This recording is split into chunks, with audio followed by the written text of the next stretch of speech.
हाँ तो हेलो बच्चों लोग, कैसे हो और बताओ। मस्त पढ़ाई हो रही है ना।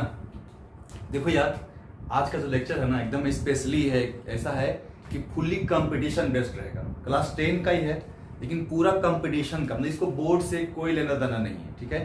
तो जहाँ पे तुम्हारा जो है किताब का जो बोर्ड का जो बुक है वो स्टॉप करता है ना, वहां से अगर देखा जाए तो आज ये लेक्चर शुरू होने वाला है, ठीक है। तो इसको एकदम मिस नहीं करना है और देखना है कि हाँ एकदम अगर आज का लेक्चर पूरा किया तो कंपटीशन का मैक्सिमम क्वेश्चन आपसे बन ही जाएगा, ऐसा नहीं कि नहीं बनेगा, ठीक है ना।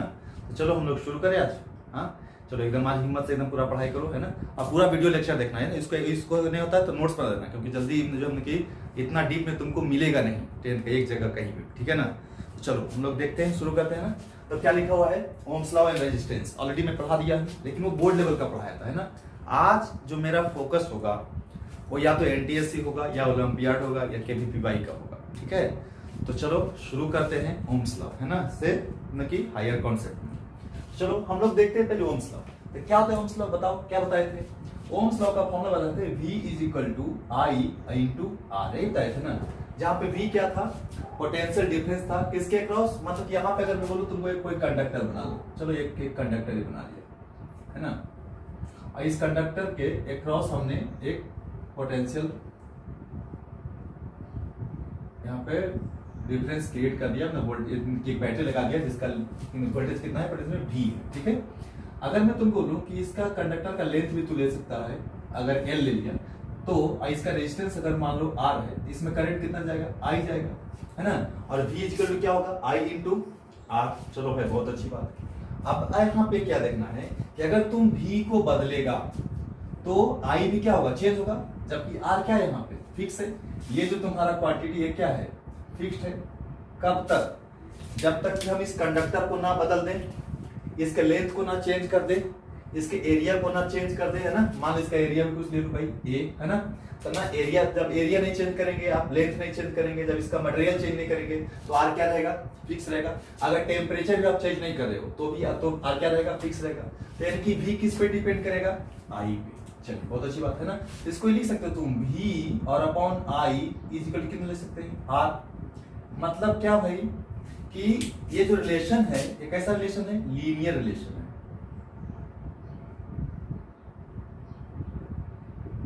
है ना।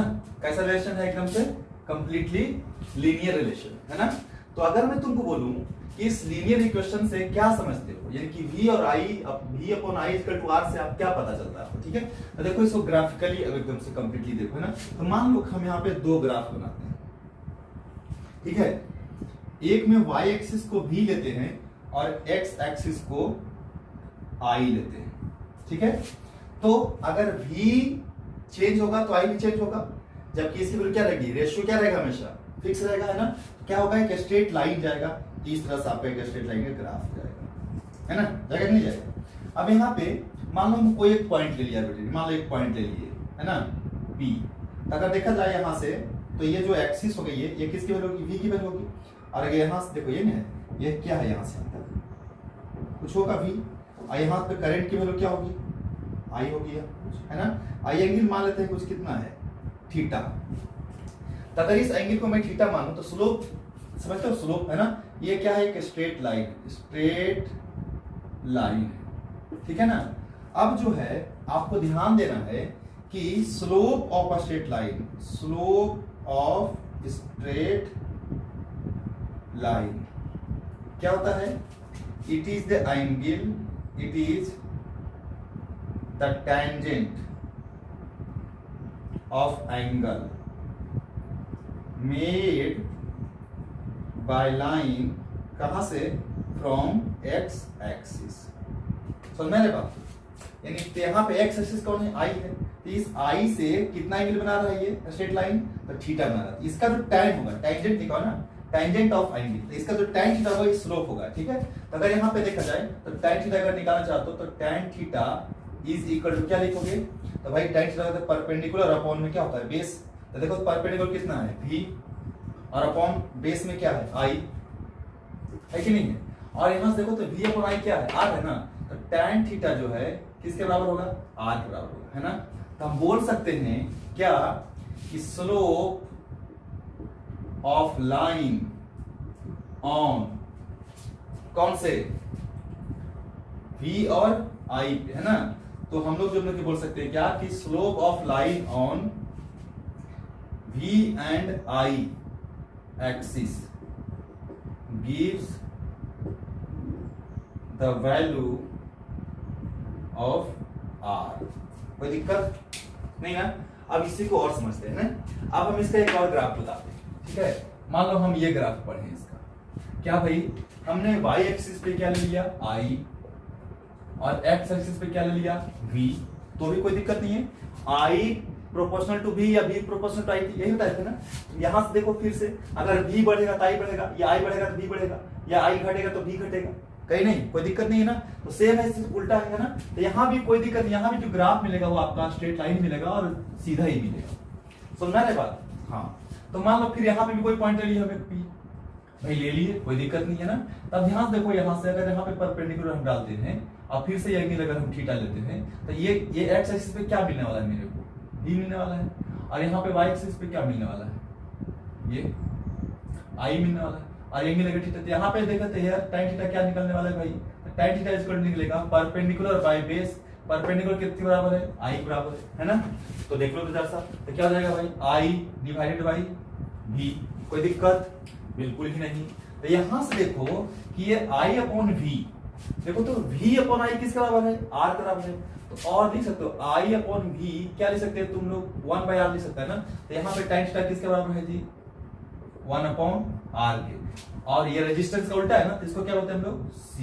इन c क्या है हमारा, कंडक्टेंस है ना। तो क्या बोल सकते हैं, स्लोप ऑफ लाइन ऑन कौन सा एक्सिस, IV कर्व,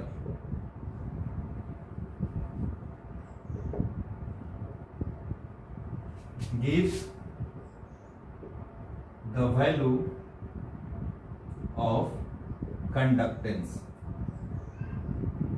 ठीक है, क्या देगा, कंडक्टेंस देगा, ठीक है। चलो यहाँ पे एक चीज और आप लोग ध्यान से देख लो भाई, है ना, कि इस कंडक्टर का लेंथ कितना है, L, है ना। अब यहाँ पे इस वायर का जो है ना, वायर का हम लोग कभी भी जब भी क्वेश्चंस करेंगे, अगर रेजिस्टेंस का भी क्वेश्चंस करेंगे, है ना, तो वायर का जो रेजिस्टेंस है उसको हम लोग नेग्लिजिबल मानते हैं, ठीक है ना। यहाँ पे वायर का जो रेजिस्टेंस हो क्या है, नेग्लिजिबल है, ठीक है ना। तो अगर देखा जाए तो इस इंड से इस इंड तक का पोटेंशियल डिफरेंस भी कितना है, v है। तो यहाँ पे एक इलेक्ट्रिक फील्ड सेटअप होता था, याद है ना, इधर की तरफ, है ना। इलेक्ट्रिक फील्ड की वैल्यू से इलेक्ट्रिक फील्ड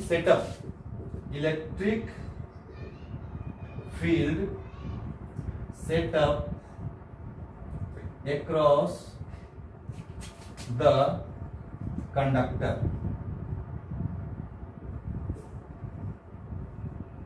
E की वैल्यू कितनी होगी पता है, V अपॉन L के बराबर होता है, ये याद रखना, है ना। इलेक्ट्रिक फील्ड होता है वोल्टेज अपॉन लेंथ होता है, यानी कि इसका यूनिट होता है वोल्ट पर मीटर, है ना। इसका यूनिट क्या होता है, वोल्ट पर मीटर, ठीक है। तो ये जो है हमारा क्या है, ओम्स लॉ का ग्राफ है, किसके वर्सेस, V वर्सेस I के, या I वर्सेस V के, ठीक है।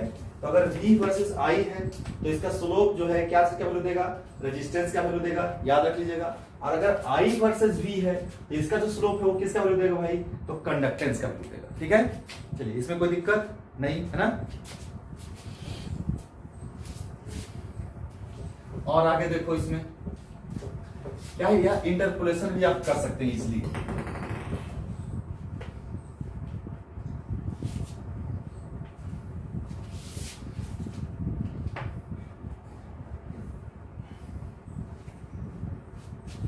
आप लोग मैथ में ग्राफ सीखते हो, है ना, याद है, स्ट्रेट लाइन का, एक्स और वाई का, एक्स का वैल्यू पुट किया वाई मिला, फिर एक्स का वैल्यू पुट किया वाई पे, ऐसे इस तरह से ग्राफ था, है ना। यहाँ भी आप सिंपल सा एक ग्राफ खींच सकते हो, किसके वर्सेस, जैसे मान लो ये V है और ये I है ना। तो भाई हम एक टेबल बना दिए, है ना, ऐसे। तो भाई ये हमारा इनपुट हो गया, हमारा आउटपुट हो गया। तो इसमें लिख दिया I, इसमें क्या लिख दिया V, यहाँ पुट किए I1, तो क्या मिला V1, I2 क्या मिला V2, I3 तो क्या मिला V3, है ना। यहाँ पुट किया I4 तो क्या मिला V4, इस तरह से मिला ना। अब सबको मिलाएंगे ना, तो इस तरह से मिलाएंगे, इसका रेशियो क्या आना चाहिए, है ना। यानी रेशियो जो है वो क्या होगा बाबू, कांस्टेंट होगा, ठीक है। तभी ओम्स लॉ को जो है फुलफिल करेगा। तो इस तरह से आपको एक ऐसा फिर से स्ट्रेट लाइन मिलेगा ना।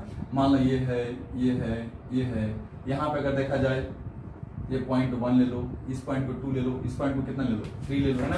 तो मान लो यहाँ पे वैल्यू लिखिए तो क्या हो जाएगा ये I1। अगर यहाँ से देखा जाए ये क्या हो जाएगा, यहाँ से यहाँ तक I2। अगर यहाँ पे देखा जाए तो यहाँ से यहाँ तक क्या हो जाएगा भाई I3, है ना। उस तरह से ये क्या हो जाएगा देखा जाए तो V1, ये कितना हो जाएगा वोल्टेज यहाँ से V2, ये वाला वोल्टेज कितना हो जाएगा V3, है ना। कोई दिक्कत नहीं।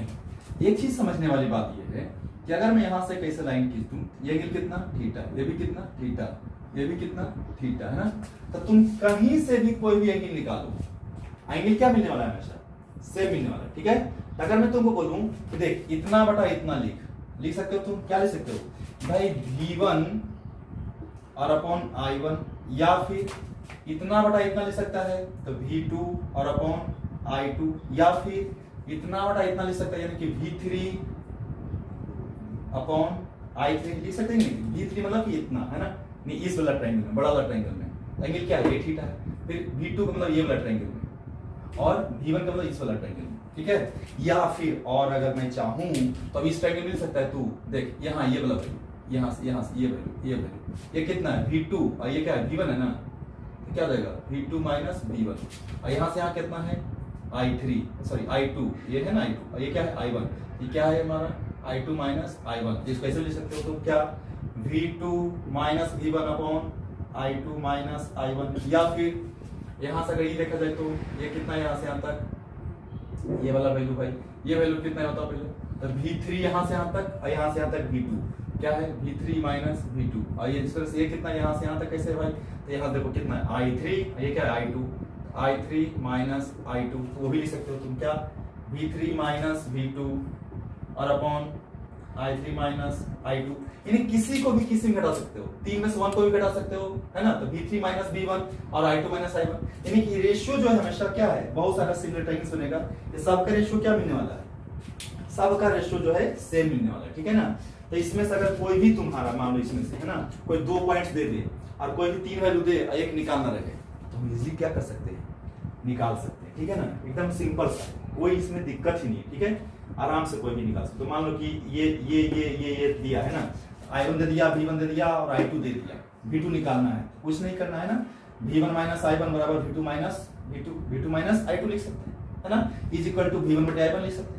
तो देखो यहाँ से इस वाला से V1 बाय V2 I1 लिख सकते हो, या V2 बाय I2 लिख सकते हो, जो भी दिया हुआ है। अब V2 माइनस V1 बटे I2 में सारा लिख दो भाई, इसमें जो नहीं निकाल सकते, कोई दिक्कत नहीं है, ये सिंपल सा है, आप ओम्स लॉ को फाइंड आउट कर सकते हैं।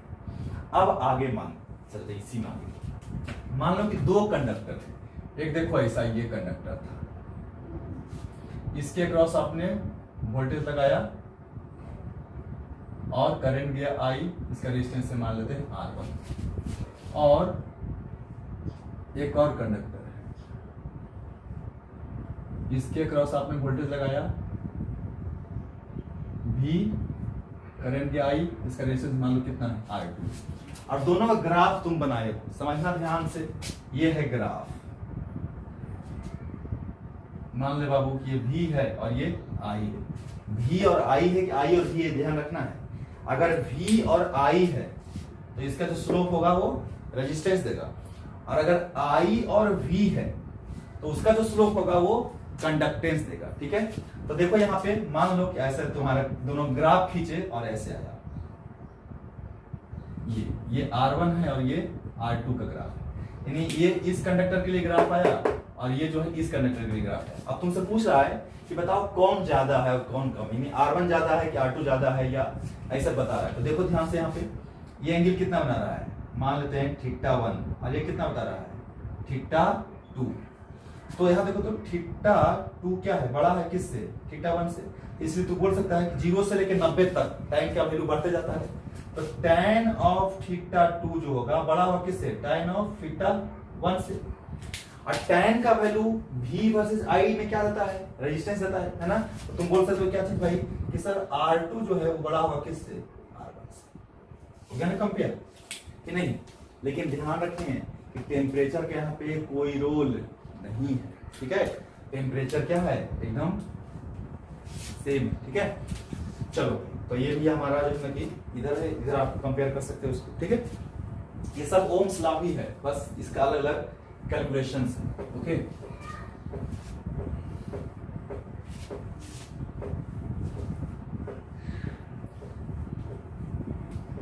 आगे देखो इसका और थोड़ा सा इसी है ना।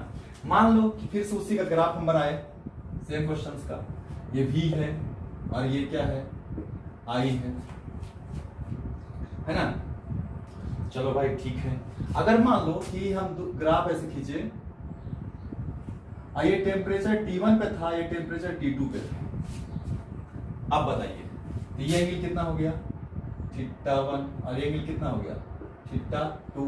तो फिर से बताओ भाई tan θ2 क्या है, बड़ा है किससे, tan θ1 से, वेरी गुड।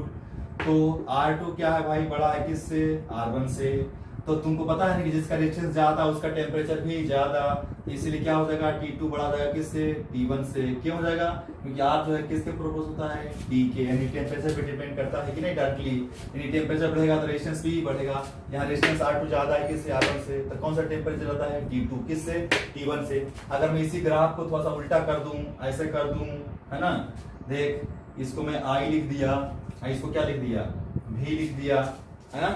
और अब मैं बोला अब बताओ जी तुम, ये देखो ग्राफ है ना, ये T1 है और ये T2 है। तो देखिए ये क्या है θ1 और ये क्या है θ2।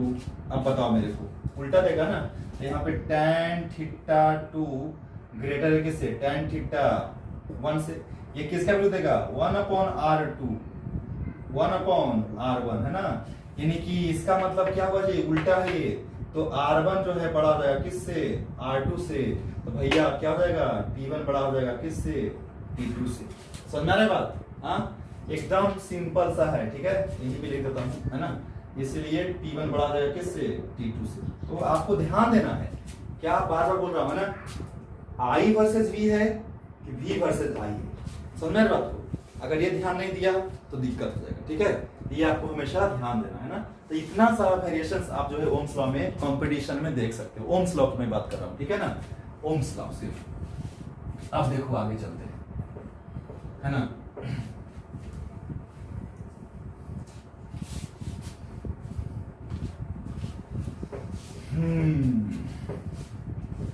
मजा लेके पढ़ो यार, एकदम इन बिंदास, ठीक है ना।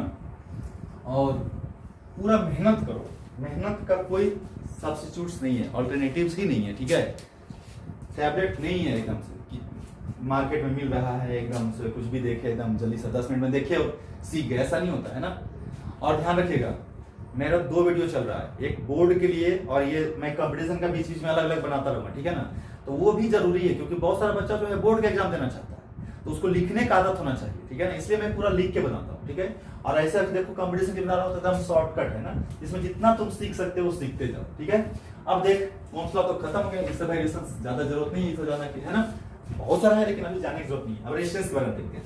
तो क्या जानते हैं रेजिस्टेंस सर, R बराबर कितना होता है, rho into L upon A। हाँ जी ठीक है, बहुत अच्छी बात है। रो क्या है जी, रेसिस्टिविटी, रेसिस्टिविटी जानते हैं इसका एक और नाम है, जिसको बोलते हैं और स्पेसिफिक रेजिस्टेंस। मतलब क्या हुआ जी, स्पेसिफिक क्वांटिटी का मतलब क्या होता है, जब भी एक वर्ड आ जाए स्पेसिफिक तो एक वर्ड आता है पर यूनिट, है ना। तो यहां पे क्या बोलता है कि इफ L की वैल्यू 1 मीटर हो जाए और A का वैल्यू 1 मीटर स्क्वायर हो जाए तो R जो है किसका बराबर होगा, रेजिस्टेंस के बराबर, रेसिस्टिविटी बराबर हो जाएगा।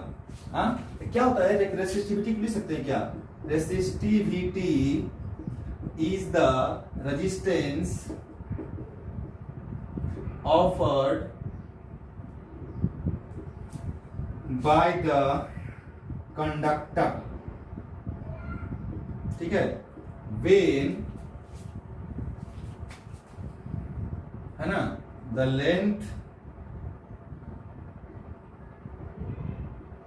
Of conductor is length and area of conductor, area of area of conductor है ना, इज क्या यूनिटी, यानी कि अगर लेंथ को 1 कर दें और एरिया को 1 कर दें, 1 मीटर स्क्वायर कर दें, तो भाई रेजिस्टेंस जो है रेसिस्टिविटी के बराबर होगा। तो 1 मीटर लंबा और 1 मीटर स्क्वायर का एरिया का अगर कोई भी कंडक्टर है तो उसका रेजिस्टेंस और रेसिस्टिविटी क्या होगा, सेम होगा, लेकिन वैल्यू सेम होगा, यूनिट सेम नहीं होगा। ठीक है, चलो जी, बहुत अच्छी बात है ये, है ना। और इसमें आगे सीखते हैं भाई। अब देखो ध्यान से, ये तो कांस्टेंट होता है, ये तो मटेरियल पे डिपेंड है, तो मटेरियल प्रॉपर्टी है। क्या है जी, मटेरियल प्रॉपर्टी। कौन भाई, रेसिस्टिविटी, नॉट रेजिस्टेंस। आगे मैं क्या बोल रहा हूं, यहां ध्यान से देखो, क्या भाई कि एक कंडक्टर ले लो,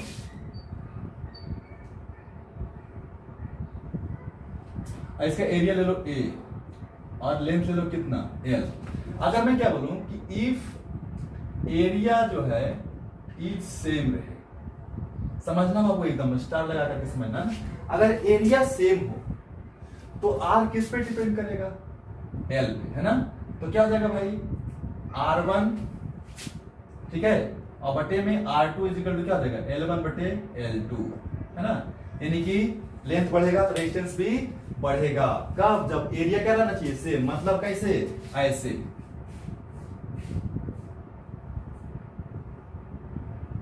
ये हो गया L1 और ये A, और फिर से देखना तुम लोग ध्यान से,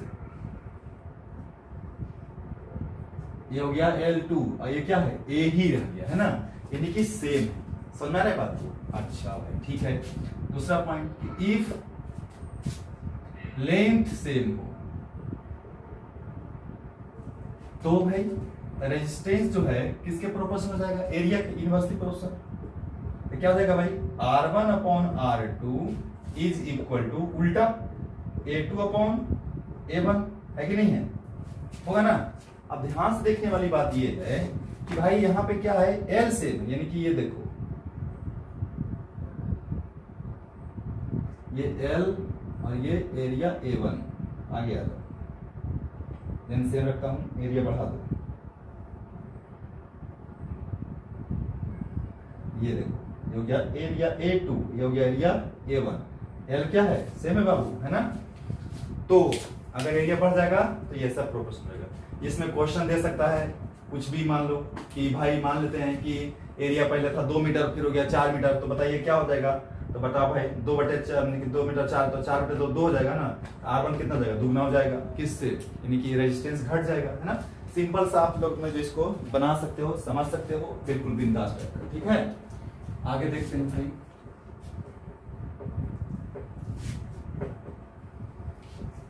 एक और तरीका हो सकता है इसमें, है ना। क्या हो सकता है इसके अलावा, मान लो कि अब एक काम करो, इफ वॉल्यूम इज सेम, मतलब क्या, अब एक्स्ट्रा जोड़े नहीं हो तो भाई वॉल्यूम सेम का मतलब क्या, कि अगर मान ले कि ये था पहले,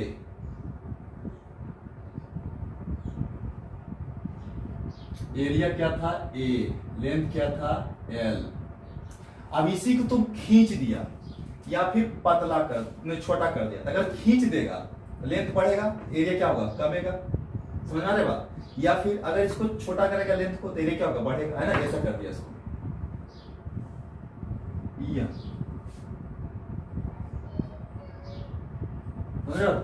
लेंथ L डैश, एरिया कितना A डैश। समझ आए बात को। वहां पे अलग से जोड़ा गया था, यहाँ पे उसी को खींच के किया गया ना। तो वॉल्यूम क्या है, V को मैं काट दिया हूँ वेलोसिटी के अंदर, वॉल्यूम क्या है, सेम है। तो शुरू में वॉल्यूम कितना जाएगा भाई, एरिया इंटू L बराबर, बाद में क्या जाएगा भाई, एरिया इंटू L डैश, नहीं हो जाएगा। जैसे मान लो भाई कि इफ L डैश जो है वो L/2 हो गया, यानी कि आधा कर दे, एरिया बढ़ गया होगा। देख इसे बोल सकता है तू, A इंटू L बराबर A dash into L/2, L dash की जगह क्या L/2। तो देखो तो A डैश कितना निकल गया जी, इधर L से L कैंसिल, इधर मल्टीप्लाई करो, A डैश कितना आ गया 2 इंटू A, यानी कि एरिया क्या हो गया, बढ़ गया। तो अगर वॉल्यूम सेम रहे तब क्या करेंगे, तब देखो चूंकि R जो होता है रो इंटू एल अपॉन ए होता है। अब हमें वॉल्यूम में लाना है, क्या करो इसको ना, R इज इक्वल टू रहने दो रो इंटू एल बाई ए रहने दो, रो एल बाई ए है ना, इसको एल अपॉन एल लिख दो तो क्या हो जाएगा जी, रो एल इंटू एल क्या हो जाएगा, एल स्क्वायर और अपॉन एरिया में क्या हो जाएगा वॉल्यूम। यहाँ पे देखिए ये कांस्टेंट ये कांस्टेंट किसके प्रोपोर्शनल है, इसलिए R जो है डायरेक्टली किसके प्रोपोर्शनल है, एल स्क्वायर। समझा रहे बात, यहाँ पे R एल के प्रोपोर्शनल था लेकिन क्या कंडीशन था, एरिया सेम था। यहाँ पे एरिया सेम नहीं है, क्या है, वॉल्यूम सेम है, ठीक है, यानी मटेरियल एक्शन जोड़ा गया है ना, हटाया गया है, उसी मटेरियल को सिर्फ तो यहाँ पे हो जाएगा। तो बोल सकते हैं इसलिए R1 बटे R2 बराबर L1 का स्क्वायर बटे L2 का स्क्वायर। यहाँ पे एक बहुत इंपॉर्टेंट क्वेश्चन ये आता है क्या, कि if change in length is x%, then change in resistance कितना हो जाएगा, 2x% हो जाएगा। मतलब कि अगर वॉल्यूम सेम रहे और लेंथ को 2% बढ़ा दिया तो रेजिस्टेंस 4% बढ़ जाएगा, ठीक है। अगर लेंथ को 5% बढ़ा दिया तो रेजिस्टेंस 10% हो जाएगा, ठीक है। ये आपको ध्यान रखना, ठीक है। यहाँ पे भाई क्या है कि रेजिस्टेंस का लेंथ पे डिपेंडेंसी का जब वॉल्यूम क्या रहे, सेम रहे, ठीक है। और इसका भी हम लोग डिपेंडेंसी लिख सकते हैं, क्या लिख सकते हैं भाई,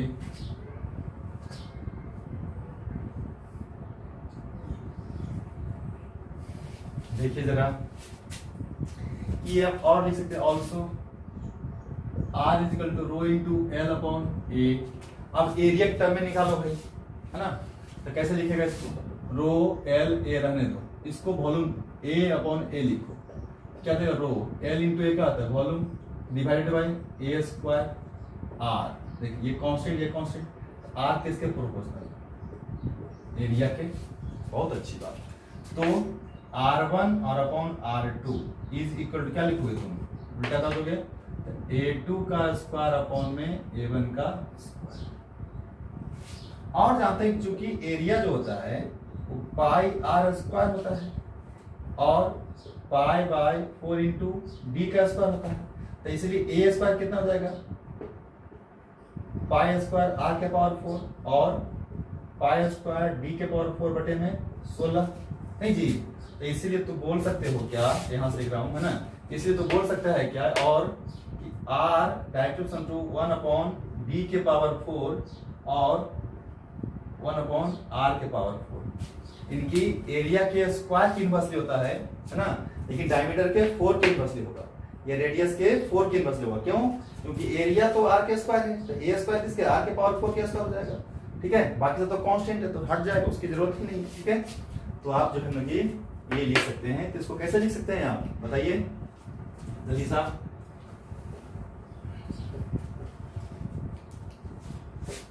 बोलो भाई, बहुत सिंपल है ना। क्या sir, R1 divided by R2 बराबर कितना, सर D2 के पावर 4 बटे में D1 के पावर 4, या फिर R1 बटे R2 is equal to R2, sorry radius में लिख रहा हूं, R2 के पावर 4 बटे में R1 के पावर 4, ये रेडियस है यार। और स्मॉल आर लिख देते हैं, कंफ्यूज नहीं होना है, ठीक है। चलो कंफ्यूज नहीं होना है, इसलिए डी स्मॉल रहने देते हैं और रेडियस भी स्मॉल रहने देते हैं, ताकि टेंशन नहीं हो। इतना डी स्क्वायर स्मॉल आर का स्क्वायर स्मॉल आर के पावर 4 स्मॉल डी के पावर 4, ठीक है ना, कोई कंफ्यूजन नहीं होना चाहिए, ठीक है। तो ये सब जो है सिंपल सा, put the formula get the answer, कुछ नहीं है ना, सब एकदम खल्लास, कोई टेंशन ही नहीं है, किसी क्वेश्चंस को एकदम धुआं उड़ा दो, है ना।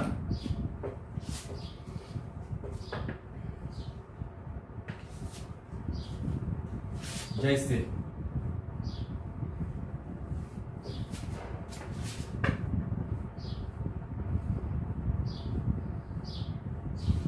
मान लो कुछ एक आध क्वेश्चन देख लेते हैं ना।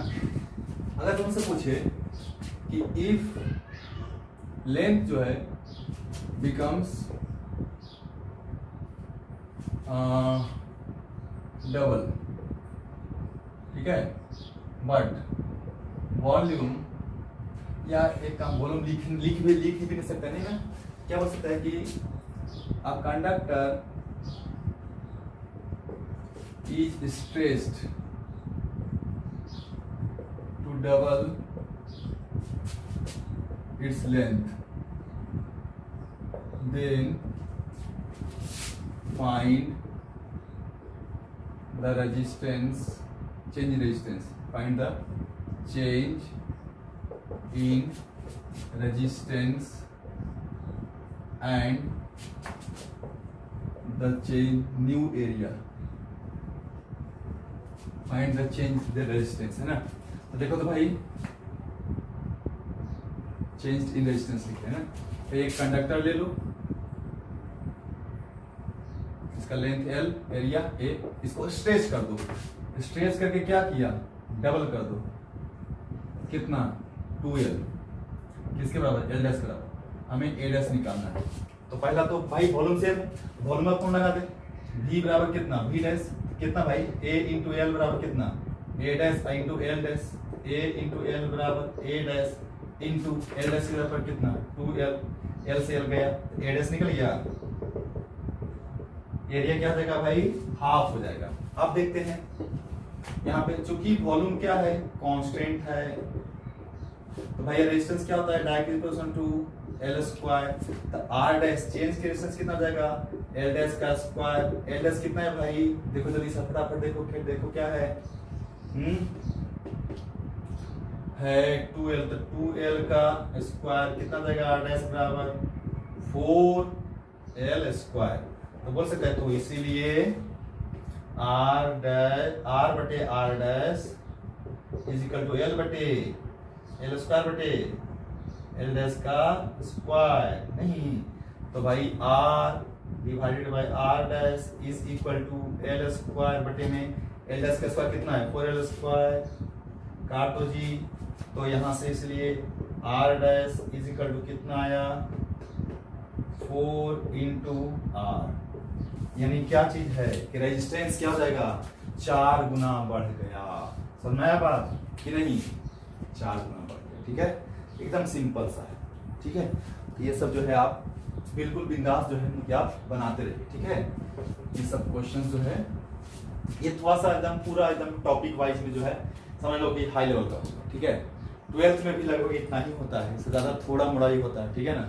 कुछ थोड़ा सा माइक्रोस्कोपिक स्टडी कर लेते हैं, अंदर का कुछ घुस करके रेसिस्टिविटी का डेरिवेशन कर लेते हैं, इलेक्ट्रॉन्स के अंदर घुस करके वेलोसिटी निकाल लेते हैं, करंट डेंसिटी निकाल लेते हैं ना, ये सब थोड़ा सा अंतर होता है, नहीं लेकिन बाकी रेजिस्टेंस वगैरह में इतना बहुत है भैया ना, किसी भी ATSC या फिर आप जो है ओलंपियाड किसी में भी दो, एकदम बिंदास, इससे ज्यादा कॉन्सेप्ट आ ही नहीं सकता, ठीक है ना।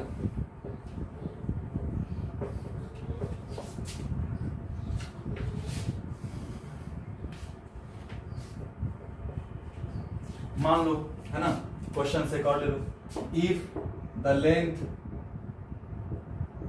Of a conductor is change by 3%, then find the percentage change in resistance. क्या होगा बताओ, कुछ नहीं, 2 इंटू x%, यानी दुगना होता है 6%, रेशम में कितना चेंज होगा, 6% का, कुछ नहीं है, एकदम सिंपल, ठीक है ना, बिल्कुल बिंदास।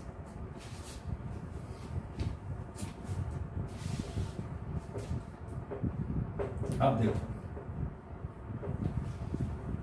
है ना, अब हम लोग जो है रेजिस्टेंस में जो सबसे ज्यादा आता है वो क्या आता है, कॉम्बिनेशन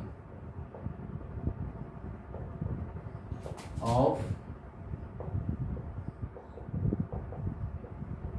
रेजिस्टेंस, ठीक है ना।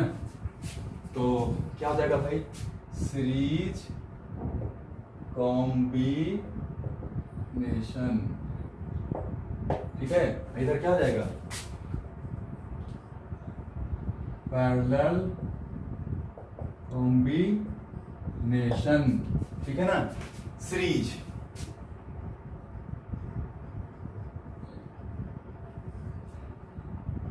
इसको लगा दो पोटेंशियल डिफरेंस कितना, V रेजिस्टेंस कितना ले लिए, R1 R2 R3, करंट कितना गया I, तो यहाँ से कितना गया I, यहाँ पे कितना गया I, सबसे कितना यहाँ आया भी कितना I आया, नहीं तो क्या हो जाएगा भाई कि current through all the resistance will be, क्या होना चाहिए भाई सर, सेम होना चाहिए, है ना। अच्छा चलो भाई करंट तो सेम है, क्या पोटेंशियल डिफरेंस अलग अलग होगा नहीं, हाँ क्या है कि देयर इज पोटेंशियल ड्रॉप, है ना, takes place across each resistor, प्रत्येक रजिस्टर में वोल्टेज का कुछ ड्रॉप होगा, घटता चला जाएगा, ठीक है, हाँ। और क्या हो सकता है कि the total voltage drop across each register will be equal to the potential difference across the end। देख भाई एक इंड ये है और एक इंड क्या है यहाँ पे बी है, इस इंड देखो बाहर का क्या बोले थे, कोई भी रेजिस्टेंस नहीं लेना है, तो बाहर का कोई रेजिस्टेंस नहीं है, तो यहाँ का फिर से वी और V B, V A minus V B किसके बराबर है, वी के बराबर है कि नहीं है। और मान लो यहाँ से यहाँ तक वोल्टेज का ड्रॉप हुआ कितना V1, यहाँ पे भी ड्रॉप हुआ कितना V2, यहाँ पे भी ड्रॉप हुआ कितना V3, टोटल ड्रॉप जो है किसके बराबर होना चाहिए, दोनों इंड के बराबर होना चाहिए। तो इसीलिए तू बोल सकता है कि V1 plus V2 plus V3 बराबर क्या आना चाहिए V, और V1 बराबर कितना हो जाएगा भाई, करंट कितना है I इंटू रेजिस्टेंस कितना है R1, फिर से V2 बराबर क्या हो जाएगा I इंटू R2, V3 बराबर क्या हो जाएगा I इंटू R3, यहाँ नहीं लिखते हैं I और R3 नहीं, और ये आपको ध्यान रखना है।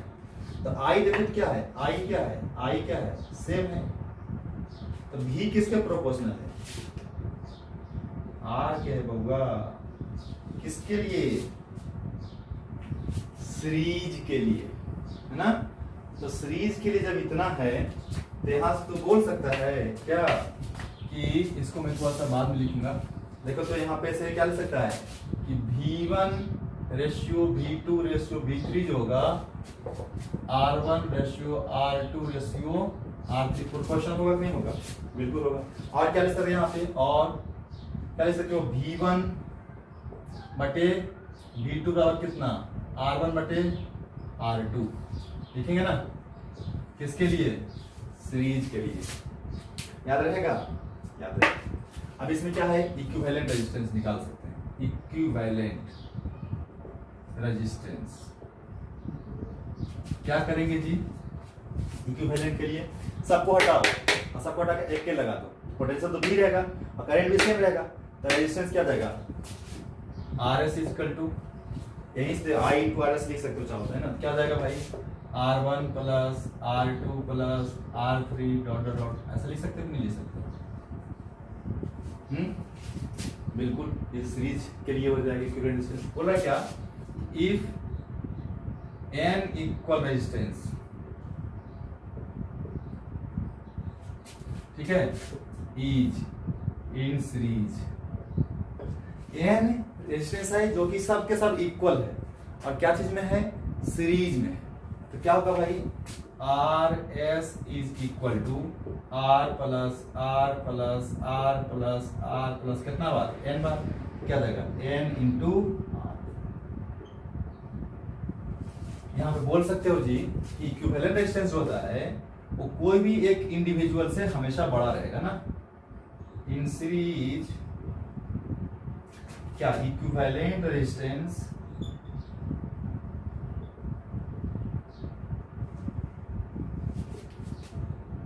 is always greater than the maximum individual resistance।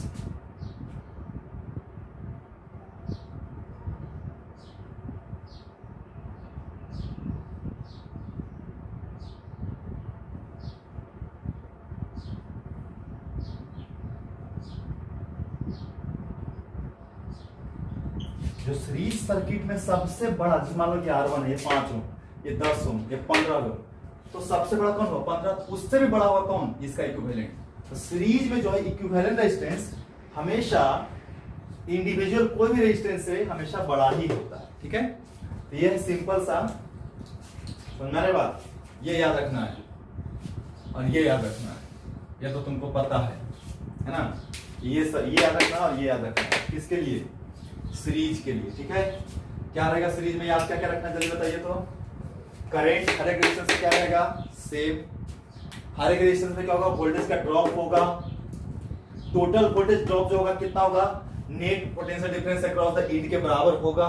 ठीक है, अच्छा इक्विवेलेंट रेजिस्टेंस क्या होता है?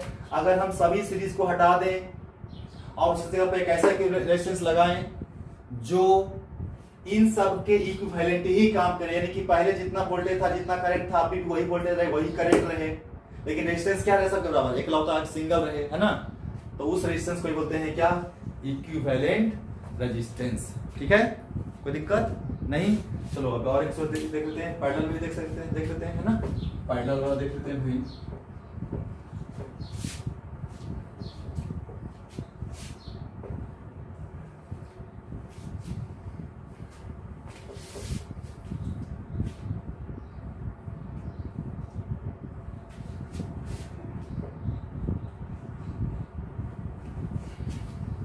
Parallel combination.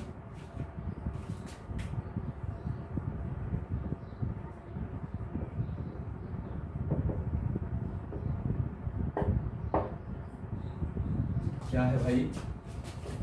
लगा दो पैरेलल में।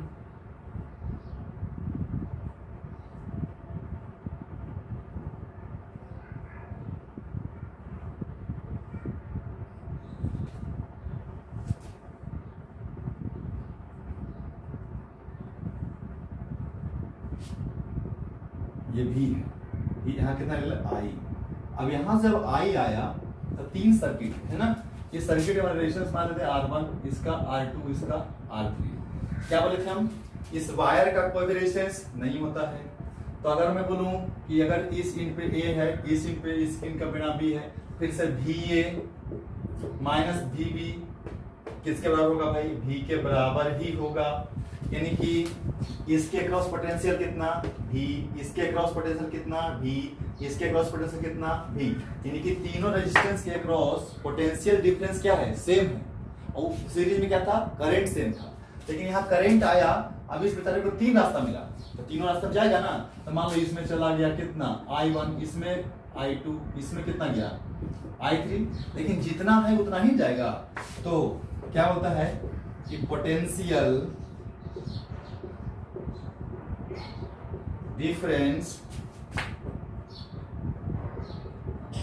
across each रजिस्टर इज क्या होना चाहिए जी? सेम। अगर पैरेलल है तो हर एक रेजिस्टेंस में पोटेंशियल डिफरेंस क्या होगा? सेम। लेकिन करंट इज डिस्ट्रीब्यूटेड, है ना? ठीक है, इन इज डिस्ट्रीब्यूटेड है ना, इन ऑल सर्किट, है ना? All circuit. ठीक है, किसके रिस्पेक्ट भाई? रेजिस्टेंस का। रेजिस्टेंस ज्यादा है तो करंट कम होगा, रेजिस्टेंस कम है तो करंट ज्यादा होगा। ठीक है ना? हाँ, तो है ना, तो इन ऑल सर्किट, ठीक है, बोल सकते हो करेस्पॉन्डिंग टू द रेजिस्टेंस। ठीक है भाई, बहुत अच्छी बात है। तो बताओ तो क्या हो जाएगा भाई, सब करंट डिस्ट्रीब्यूट हो गया, नहीं आई टोटल था तो कितना भाग में, 3 भाग में, तो I1 प्लस I2 प्लस क्या हो गया भाई I3। अच्छा तो I1, अच्छा इसके बराबर वोल्टेज कितना है, इसके क्रॉस वोल्टेज कितना है V, है ना, पोटेंशियल डिफरेंस V, इसके क्रॉस पोटेंशियल डिफरेंस कितना है V, इसके क्रॉस पोटेंशियल डिफरेंस कितना है V, है ना। तो हम लोग किसी भी जगह पे निकाल सकते हैं। तो क्या जानते हैं फ्रॉम ओम्स लॉ,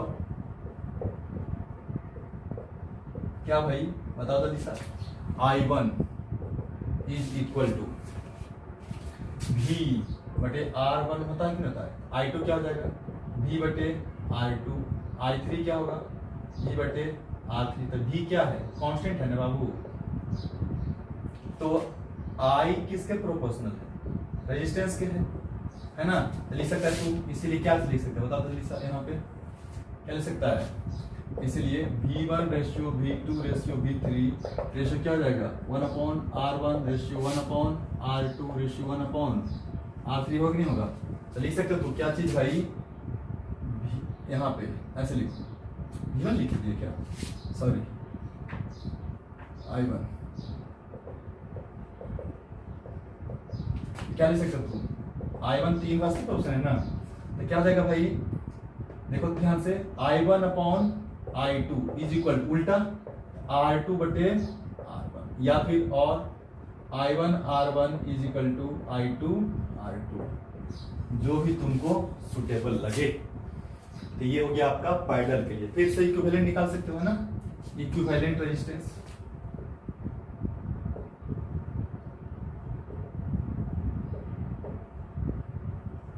यहीं वैल्यू पुट कर दोगे, I इक्वल टू क्या पुट कर दोगे V बटे R इक्विवेलेंट, तो V बटे या रहने तो डायरेक्ट लिखो ना 1/RP पैरेलल के लिए, है ना, क्या लिखेंगे 1/R1 plus 1/R2 plus 1/R3, है ना जी। और 2 रेजिस्टेंस क्या होता है बताइए जल्दी सर, और 2 रेजिस्टेंस, 2 को सिर्फ 1/RP is equal to 1/R1 plus 1/R2, है ना। तो क्या हो जाएगा यहाँ से R1 R2, यहाँ पे R1 प्लस R2, इधर 1/RP उल्टा कर दो, इसलिए RP इज इक्वल टू कितना R1 R2 डिवाइडेड बाई, ये 2 के लिए याद रखिएगा, ठीक है। कुछ नहीं, पैरेलल कॉम्बिनेशन, क्या भाई, potential difference same, current distribute होगा, ठीक है, टोटल करंट सभी सर्किट के सम के बराबर होगा, ठीक है, कोई दिक्कत नहीं है भाई। अगर वोल्टेज कांस्टेंट है तो करंट क्या होगा, इनवर्सली प्रोपोर्शनल टू R होगा। I1 की जगह पर V बटे R1, I2 की जगह पर V बटे R2, I3 की जगह पर V बटे R3। अगर चाहते हो तो रख सकते हो I1 की जगह पर V बटे R1, V बटे R2, V बटे R3, और इसकी जगह पर इक्विवेलेंट V बटे R इक्विवेलेंट, V गया 1/R इक्विवेलेंट बराबर 1/R1 1/R2 1/R3 लिख सकते हैं यार। इधर देखो, इसको देखें तो ऐसा लिख सकते हैं यार, कोई टेंशन ही नहीं है ना। ये हो गया। अब यहाँ पे क्या लिख सकते हैं भाई, और बताइए, if n resistance in parallel, n equal resistance,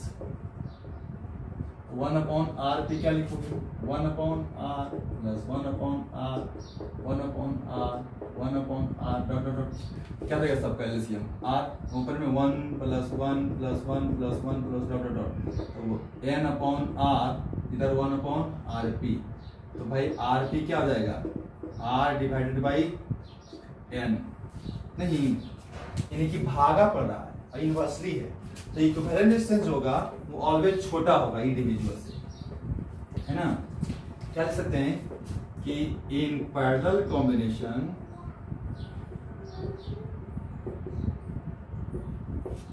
equivalent resistance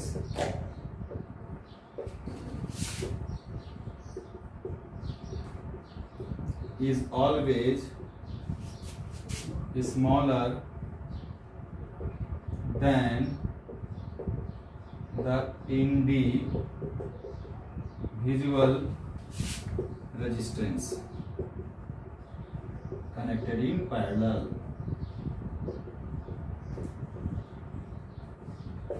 ठीक है जी, हमेशा छोटा होगा, यानी कि मान लो पैरेलल में 3, 5, 10, तो आरपी जो आएगा वो 3 से भी कम आएगा, तो 5-10 से तो कम आएगा, ठीक है ना, छोटा ही होगा। ठीक है, ये आपको याद रखना है। अब अगर मैं बात करूं तुमको कि अगर तुम चाहो तो रेशियो भी निकाल सकते हो। क्या चीज का भाई? अगर मान लो कि रेशियो ऑफ आर एस बटे में R S and R P अगर चाहिए, क्या लिख सकते हैं बताइए तो? R S divided by R P is equal to 4। हम इक्वल और एन के लिए बता रहे हैं, तो आर एस कितना था? एन इंटू आर था, और आर पी कितना है? आर डिवाइडेड बाई एन है, तो एन ऊपर चला गया, क्या हो जाएगा? एन स्क्वायर आर और अपॉन में R NC, R S upon R P कितना है भाई? एन स्क्वायर, है ना। इसलिए बोल सकता है कि सीरीज जो रेजिस्टेंस होता है वो n square times parallel equivalent के बराबर होता है। यानी कि अगर n resistance of equal value R connected in series, और वही एन रेजिस्टेंस अगर कनेक्ट हो जाए पैरेलल में, तो इक्विवेलेंट जो पैरेलल का होगा, है ना, वो कम होगा, तो सीरीज वाला जो वैल्यू होगा वो कितना होगा? एन स्क्वायर इंटू पैरेलल के बराबर होगा। तो अगर पैरेलल का वैल्यू दिया हुआ है और नंबर ऑफ रेजिस्टेंस दिया हुआ है, तो सीरीज का तुम निकाल सकते हो। या अगर मान लो सीरीज का दिया हुआ है और नंबर ऑफ रेजिस्टेंस दिया हुआ है, तो फिर आरपी की वैल्यू भी निकाल सकते हो। ठीक है, या मान लो आरएस दिया हुआ है, एन दिया हुआ है, तो आर निकाल सकते हो। ठीक है, तो ये जो है आप रेजिस्टेंस का सीरीज और पैरेलल कॉम्बिनेशन आप कर सकते हैं ना। और यहाँ के बाद हम लोग पूरा एकदम फ्री हो गए हैं किसी भी क्वेश्चंस को टैकल करने के लिए। ठीक है, नेक्स्ट जो क्लास हम लोग लेने वाले हैं उसमें एकदम धुआंधार टाइप एकदम हाई लेवल का पूरा क्वेश्चन ही करवाने वाले। ठीक है, तो ये जो था नीकी बेसिक था रेजिस्टेंस का और ओम्स लॉ का, किस लेवल के लिए? ओलंपियाड एनटीएससी लेवल के लिए। ठीक है, तो बिल्कुल ही बिंदास टाइप के पढ़ो, है ना। और बस थैंक यू वेरी मच, है ना। मिलते हैं अगले क्लास में, जरूर ध्यान से देखिएगा। ठीक है, थैंक यू।